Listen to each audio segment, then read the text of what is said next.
Hi, and welcome back to another video of jPlay. I'm still in the middle of my playthrough of Firefly, but I think it couldn't hurt to take a day off and review another little game, and this is Mauna Kea by Huch and Friends here in Germany. And this is basically a game that reminded me a little bit of Survive Escape from Atlantis, because I saw this island, I saw you have to escape from the island. I saw there was lava which could basically drown your fellow explorers and such, so I definitely thought, wow, what a cool game, I need something like that, I need another cutthroat game. There are some similarities to it, it's definitely not that cutthroat as Survive, so you cannot send any sea serpents or sharks in the direction of your competitors, but still, you feel kinda happy and enjoy pretty much when one of your competitors drowns in lava. So that's for that. Mauna Kea, I think most of you should know, is the biggest mountain in Hawaii. Right now it's not active as far as I know, at least this is what Wikipedia told me. So it's a sleeping volcano, but still I think it definitely fits the theme of this game here. I will not do a full playthrough of this game, I will just do a little review. I will explain you more or less all of the core rules. I show you 2 or 3 turns of this game. And yeah, I think I will then still come to the final conclusion in this game, but I really try to keep it as short as possible. Now let's have a look inside the box, and then I will show you how this game actually works. And this is the main game board that represents Mauna Kea. These are the starting locations for the explorer, so during setup each player puts one of its explorers on one of these spaces in an alternating order. This tile here represents the starting tiles for Mauna Kea, so basically that's where the artifact will be located later on.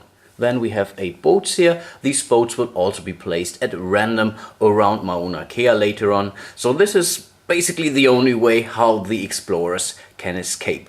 And these are the 30 game cards, but they are only being used for the advanced game, which I explain later on a little bit more in depth. This cloth bag includes, I think, nearly 100 tiles. So I think there are 70 or so normal land tiles for Mauna Kea, and there are also 24 lava tiles, which each player will draw sooner or later from this bag later on during the game. As Mauna Kea is still a Euro-style game, of course there are some meeples and also some wooden cubes. So these wooden cubes here represent the artifacts, and these little meeples here, of course, are representing the explorers. Let's set up the game. The first thing you would normally do is to place the starting tiles on the corresponding fields here, and there are 24 of them, and we do that of course at random. Let's do that.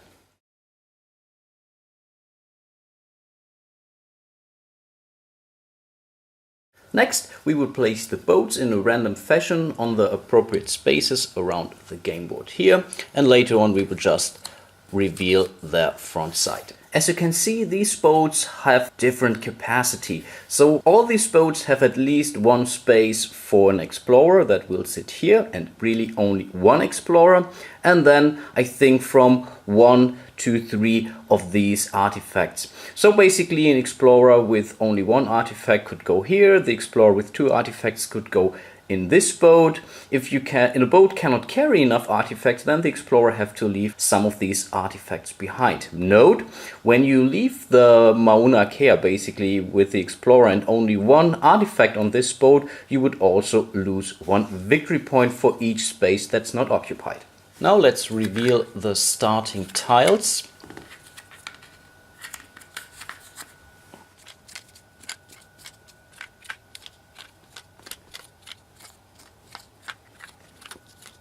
And then we place the cubes, the artifacts cubes, on the appropriate fields. So there are spaces for white artifacts that score only 1 victory point. There are gray artifacts which score 2 victory points. And there's exactly 1 artifact which is black, which scores 3 victory points by the end of the game, if you manage to bring it back from the island with one of your explorers. I placed now all the artifacts on the appropriate spaces on the starting tiles, and the next thing to do is to place your explorers, and we will do that in an alternate way. So for example, blue player would go first. I think he will set his explorer beside this cube here. then it would be the red player. Would put it here. Again, it would be the blue player. Then it would be the red player again, and so on. I think you get the picture.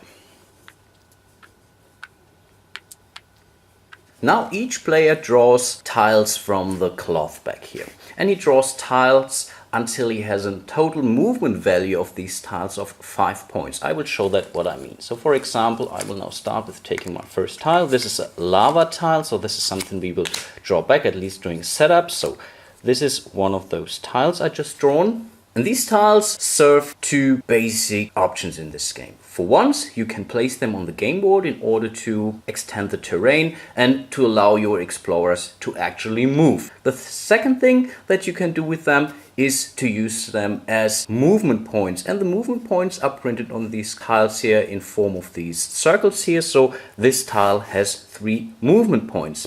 So let's keep on drawing. These are now 5 points worth of movement, so blue player now has to stop. Next thing is that red would draw his tiles. And that's basically the same. So we draw one tile, that's a tile worth 3 movement points. I really don't look here, even if I can see that. And this is another tile, also worth 3 movement points. So red also has more than 5 or at least 5 movement points now, so he also has to stop drawing. The lava tile we have drawn during the blue player will be shuffled back into the cloth bag here, and then we can start the actual gameplay. Let's start with the blue player. Blue has drawn these 2 tiles, and as I explained, they can be both used for once placing them on the game board in order to expand or extend the terrain, and second, he could also use it for moving one or more of his explorers through the jungle of Mauna Kea. As blue has already one gray artifact token basically next to one of his explorers, I think he will not hesitate and will use this tile here, which is worth 2 points of movement. And he really needs that because entering water spaces costs you exactly 2 movement points. Entering normal land tiles costs you 1 movement point, and you are not allowed to enter mountain tiles anytime. At least not doing the basic game. There are some exceptions when playing with the advanced game cards. So let's do that. We used this one tile that's worth 2 movement points, so we go here 1 and 2. Now the explorer can carry this artifact basically with him until he reaches one boat.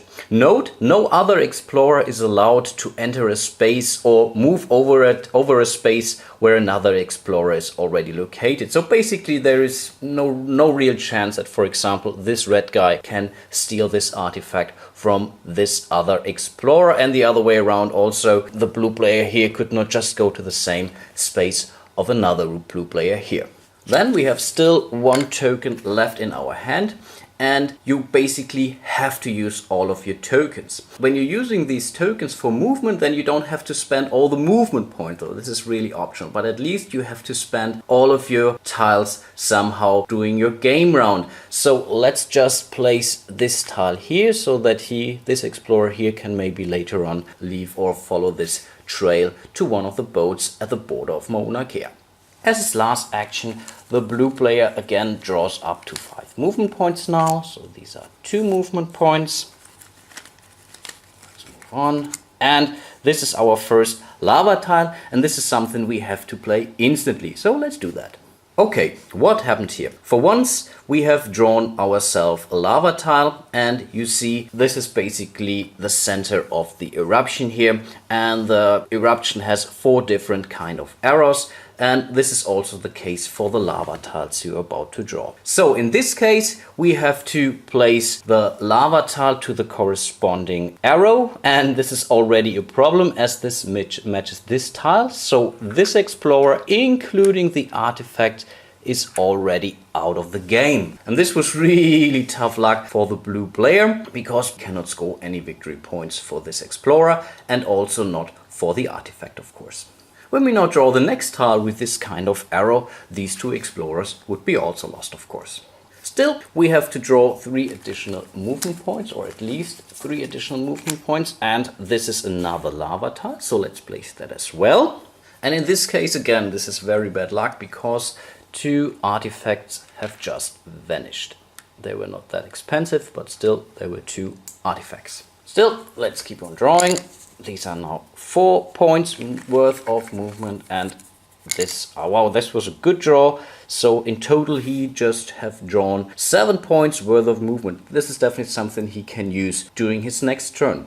But now it's finally the turn of the red player, and red had these cards here. So in total he would have 6 point worth of movement, but of course he would need to start extending the terrain first in order to actually use these movement points, and I think this is what he will do. Red has a chance to grab himself this artifact token. Of course, as you can see, the lava could directly advance anytime when he redraws back his hand. So I think this is something he has to keep in mind now. One thing I have forgotten to mention, I think this is pretty clear, no explorer is allowed to enter any lava space here, of course.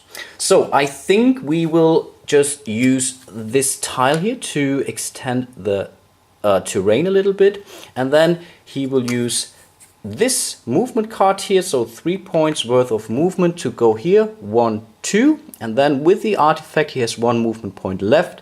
He will move into that terrain. At least he could be safe when only one of these lava tiles is being drawn doing his face, for example, or do any other faces here. This goes back to the back, and again he has to draw up to 5 movement points. Red now, so these are 2 points worth of movement. These are 1 point worth of movement, in total now 3. And this is another lava tile which we have to place instantly, and the lava will advance this way here. So again, this tile might be in risk, but I think this stream will go that direction. So basically this explorer could still follow the stream of the lava and maybe grab some artifacts that are close to this lava stream here. But red still has to draw at least 1 more tile, and again this is a pretty good draw, so he has now in total 6 point worth of movements for the next round, and this is actually not too bad. Let's do 1 more turn in order to give you a good idea on how the game actually plays. So these are now the tiles that the blue player would have at hand, and I think he will place 1 tile over here, and I think he will also put 1 additional tile over here, so that he can maybe grab even both of these artifacts here. The last tile he has in hand, these are 2 points worth of movement, he will use to move the explorer 1, 2 spaces ahead, basically ending on this water field here. Again, he will draw back, so these are 3 points worth of movement. Wow, this is another lava stream, so let's take care of that. And again, that's very bad luck for these 2 explorers, as this lava stream will advance, so these 2 guys are dead. Wow. Blue has still to draw some additional tiles, and let's draw 1 more. And this is another lava tile, and this is now a special one. Let me explain to you what this does. First of all, we have to place it quite normally to the normal rules, so basically on this space. This is now a branch, and a branch will also advance, but it will advance evenly. So basically you will start on one side, and then you will have to go to the other side, then again to the first side, and back and forth. I think you get the picture. This little dot here says, okay, this direction goes first. So if you would ever draw now the next tile, lava tile with this arrow here, then we would move into this direction. Of course, we would not put the lava tile on top of it. Basically, it will do a tunnel under this tile. So the next lava tile with this arrow symbol would go here rather than here. Then after we have placed this tile and another of these arrows would show up, then we would have to go to this direction. So for right now, these guys are still pretty safe. Blue has still to draw some additional tiles. So these are now 4 points worth of movement, and these are 5 points worth of movement. And then it would be red player's turn again. He would play his card, so for movement or placing these tiles on Mauna Kea here. Then he would draw back up to get at least 5 movement points. The same would go then for the blue player, and so on. The game will end after the first player has lost his last explorer on Mauna Kea. So if this would be either dead or would have escaped through one of the boats, then the game would end. It does not end immediately. Still, the blue player could place all his remaining tiles on hands, and then all the other players afterwards could still go for 1 additional turn, but except the player who actually ended the game. Of course, he doesn't have any more explorers left. Let me quickly explain to you how you can actually escape from Mauna Kea. So let's just consider or assume this situation here. Red explorer is here, close to the boat. There is the boat still available. There are, in this case, even some artifacts left. So, for example, red player's turn would be, he would then decide to play this tile with 3 points worth of movement. So he could go now 1, 2, maybe he would grab this treasure artifact here, and then with his last 3 movement he would move himself and the artifact to the boat, and automatically this boat will be out of the game. And in this case the red player would score by the end of the game 3 victory points for the explorer here and 2 victory points for the grey artifact. So in total 5 victory points for this boat, and this is actually not too bad. Let's consider another scenario where this boat would be waiting for the red explorer. Again, the red player would play this tile here with 3 movement points. So then in this case he could go 1, 2, he would take both of these artifacts with him, and then 3 would move onto this boat with 2 of these artifacts here. So in this case he would score 3, 4 and 6 victory points. Let's consider one last scenario with this boat waiting for the red player.